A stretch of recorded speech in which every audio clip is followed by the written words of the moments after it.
వస్తున్నాడు అబ్బాయి వస్తున్నాడు. హాయ్ మామా, welcome back. Jackpot WWE champion John Cena తను నటించిన లేటెస్ట్ డైరెక్ట్ ఓటీటీ మూవీ ఈ జాక్ పాట్ జస్ట్ ఒక 4 days బ్యాక్ అమెజాన్ ప్రైమ్ లో ఈ సినిమా స్ట్రీమింగ్ చేశారు మామ. తెలుగు, తమిళ్, హిందీ, ఇంగ్లీష్ 4 లాంగ్వేజ్ లో. ఆల్రెడీ నా second channel Telugu movie lovers YouTube ఛానల్లో ఈ సినిమా అయితే మీకు రికమెండ్ చేశా. సో మొత్తానికి మామ కాన్సెప్ట్ మాత్రం అదిరిపోయింది. ఫుల్ కామెడీ, క్రేజీ రన్ టైంతో, ఒక్క సీన్ కూడా బోరు కొట్టకుండా డైరెక్టర్ పిక్చర్ రన్ టైంతో అండ్ ఎక్కడా కానీ బోరు కొట్టకుండా ఫుల్ కామెడీ పిచ్చెక్కించాడు అనమాట. సో మొత్తానికి కాన్సెప్ట్ ఏంటంటే మామ, ఇక్కడ సినిమాలో హీరోయిన్ యాక్టర్ అవ్వాలని ఒక ఏరియాకి వస్తుంది మామ. ఒక బస్ జర్నీ చేస్తూ ఉంటుంది. ఇంతలో తన బ్యాగ్లో ఒక జాక్ పాట్ అంటే ఒక కార్డు ఉంటుంది.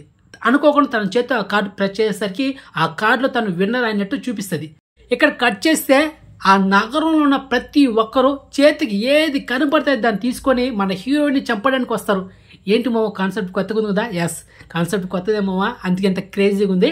సో ఎందుకు చంపాల్సి వస్తుందంటే ఆ ప్రైజ్ మనీ 3.6 బిలియన్ అంటే మన ఇండియన్ కరెన్సీలో 360 కోట్లు మామ. ఇక్కడ ఇంకొక ట్విస్ట్ ఉంది, ఏంటో తెలుసా?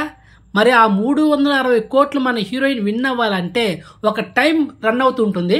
ఆ టైం లోపల ఆ నగరంలో వాళ్ళు ఉన్నారు చూడండి, ఆ మనుషులు మన హీరోయిన్ చంపడానికి వస్తారు. ఎందుకంటే తను చంపేస్తే ఆ డబ్బులు ఎవరైతే చంపుతారో మన హీరోయిన్ని, ఆ డబ్బులు వాళ్ళకి సొంతం కాబట్టి హీరోయిన్ వాళ్ళ చేత నుంచి తప్పించుకొని తిరగాలన్నమాట ఆ టైం లోపల.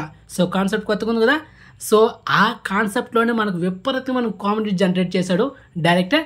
ఇక్కడ మన హీరో క్యారెక్టర్ ఏంటంటే ఒక ఏజెన్సీ నడుపుతాడు మామ. ఇలాంటి వ్యక్తుల్ని కాపాడడానికి మన హీరో ముందుంటాడు. కానీ వాళ్ళ నుంచి ఒక 10% అలా డిస్కౌంట్ తీసుకుంటాడు అనమాట. ఎందుకంటే ఆ ప్రైజ్ మనీలో ఒక 10% నాకు కావాలని ఒక ఆఫర్ చేస్తాడు.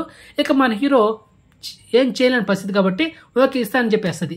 ఇంకా మన హీరో ఆ మనుషుల నుంచి మన హీరో కాపాడి తర్వాత ఆ ప్రైజ్ మనీ మొత్తానికి కొట్టాడా లేదా, తను తీసుకున్నాడా, మరి హీరోని ఏమైంది, ఆ మనుషులు చంపేస్తారు ఆ నగరంలో ఉన్న మనుషుల, లేకపోతే ఆ ప్రైజ్ మనీ గెలుచుకుందా. సో ఇది మిగతా స్టోరీ మామ. సో సింగిల్గా మాత్రం చూడండి, ఎందుకంటే సినిమాలో లిటిల్ బిట్ బూతులు ఉన్నాయి మామ. ఎలాంటి బూతులు అంటే నా కొడక నీ అమ్మ. సో ఇంచుమించు చెప్పాలంటే హీరోయిన్ మన జాన్ సీనాను పరుగు తీయేస్తుంది మామ. అక్కడ వీళ్ళిద్దరి కన్వర్సేషన్ సీన్స్ మాత్రం హైలైట్గా ఉంటాయి. సో మొత్తానికి వర్త్ మూవీ మామ. ఈ సినిమా చూసిన తర్వాత నాకు అనిపించింది, అడమ్మ బడవ ఏం కాన్సెప్ట్ రాసామా, ఇలాంటి కాన్సెప్ట్ మన తెలుగులో ఈ సినిమా రీమేక్ చేస్తే కనుక ఒక లెవెల్లో ఉంటుందని నాకు అనిపించింది. సో ఇంతవరకు ఈ సినిమా ఎవరైనా చూసిన వాళ్ళైతే డెఫినెట్గా కామెంట్ చేయండి మీ ఒపీనియన్ అనేది. అండ్ అదేవిధంగా వీడియోని లైక్ చేయండి, వీడియోని షేర్ చేయండి, ఛానల్ సబ్స్క్రైబ్ చేసుకున్నాం మామ. సో నెక్స్ట్ మంచి ఇన్ఫర్మేషన్తో మళ్ళీ మేము ఉంటాం మామ. బాయ్.